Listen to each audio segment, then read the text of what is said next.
Le supply chain analyst ne pilote ni un stock ni une prévision.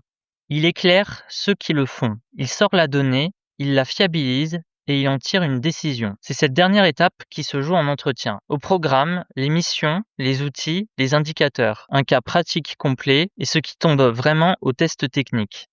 À la fin, je vous pose 3 vraies questions pour un entretien de supply chain analyst. Le poste tient sur 3 missions. La première mission, construire des tableaux de bord.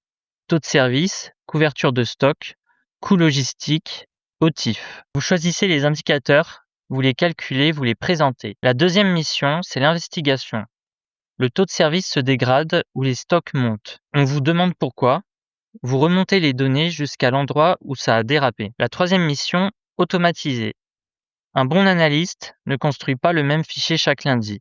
Il automatise et il passe le temps gagné sur l'analyse. Un chiffre au passage, la moitié des tableaux de bord construits en entreprise ne sont jamais ouverts. Passons aux outils.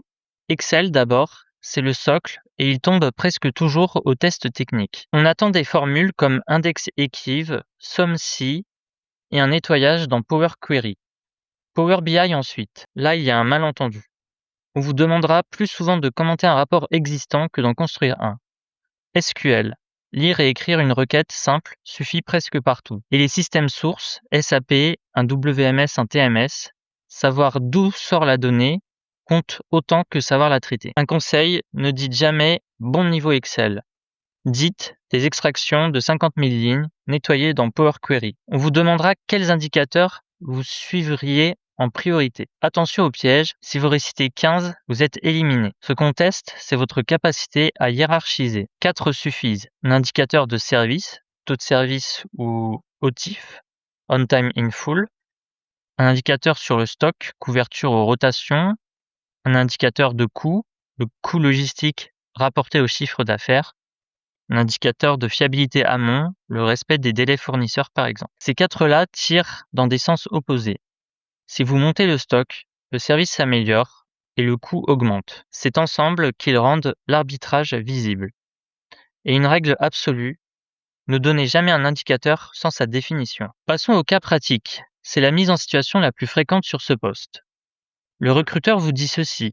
Votre taux de service passe de 97 à 92% en un mois. Vous avez le fichier sous les yeux. Par où commencez-vous? Regardez la courbe. 5 mois stable autour de la cible. Puis un décrochage isolé, moins 4,5 points. Prenez quelques secondes. Le réflexe à éviter, c'est de partir en chasse à la cause tout de suite. À ce stade, vous ne savez pas si la réalité a changé. Vous savez seulement que le chiffre a changé. La démarche attendue tient en 4 temps. Premier temps, vérifier. Est-ce que la définition de l'indicateur a changé? Est-ce qu'un nouveau périmètre est entré dans le calcul? Une chute brutale vient très souvent d'un changement de mesure, pas d'un changement de réalité. Deuxième temps, segmenter. Par site, par famille, par client, par transporteur. La question, c'est de savoir si la dégradation est diffuse ou concentrée. Regardez le graphique. Un seul transporteur porte 60% des lignes non servies. Le problème n'est pas général, il est local. Et un Pareto vous donne ça en quelques minutes. Troisième temps, qualifier la cause. Rupture amont, capacité de préparation saturée, retard transport. Quatrième temps, chiffrer. Combien de commandes touchées, quel chiffre d'affaires concerné, quelle action et à quel coût. Sans cette dernière étape, vous avez produit un constat, pas une analyse. Un mot sur le test technique. Ici, on ne vous croit pas sur parole. Comptez 1 heure sur un extrait de données volontairement imparfait. Et il y a un piège, le candidat travaille vite, il rend le bon résultat en silence. Le recruteur n'a alors rien vu de votre raisonnement. Il ne sait pas si vous avez compris ou si vous avez eu de la chance. Alors commentez à voix haute pendant que vous travaillez. Dites pourquoi vous écartez 3 lignes aberrantes.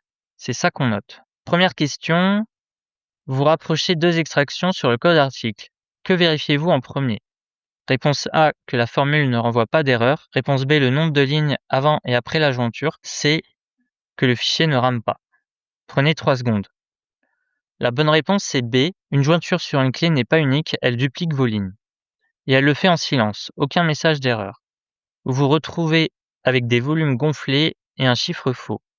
Alors dites-le en entretien, je vérifie toujours le nombre de lignes avant et après. Cette phrase-là montre que vous avez déjà été pris en défaut une fois. Deuxième question. Stock de sécurité, couverture de stock, lequel des deux est une décision? Réponse A, le stock de sécurité. Réponse B, la couverture de stock. Réponse C, les deux. Ce sont deux calculs. La bonne réponse, c'est A.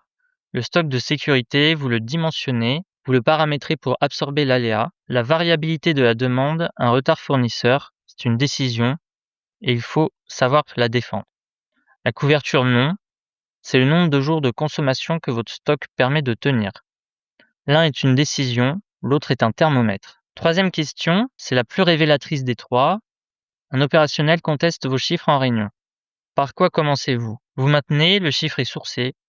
Vous refaites l'extraction de votre côté. Vous comparez les définitions et les périmètres.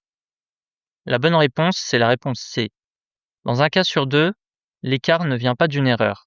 Il vient d'une différence de définition ou de périmètre.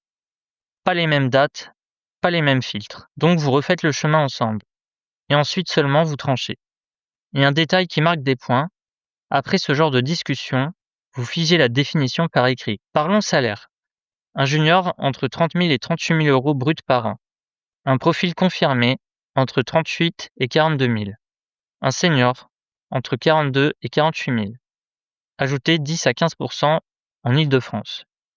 Le secteur pharmaceutique, le luxe et la distribution payent au-dessus de la moyenne. Le plafond reste modeste, c'est vrai, mais c'est l'un des meilleurs tremplins de la supply chain. Vous pouvez basculer vers Demand Planner ou Supply Planner, monter vers Supply Chain Manager ensuite, ou évoluer côté data. Vous avez les missions, les outils et une méthode d'analyse. Il reste le plus dur, le dire à voix haute devant quelqu'un qui vous coupe. Vous trouverez en description ma fiche métier complète et l'article avec les 14 questions qui reviennent le plus souvent sur ce poste. Je propose aussi une simulation d'entretien d'1 heure en visio avec un débrief écrit. Dites-moi en commentaire combien vous avez eu de bonnes réponses au quiz. Si la vidéo vous a aidé, abonnez-vous. Je publie chaque semaine sur les métiers et les entretiens en supply chain. La prochaine vidéo s'affiche à l'écran. À bientôt!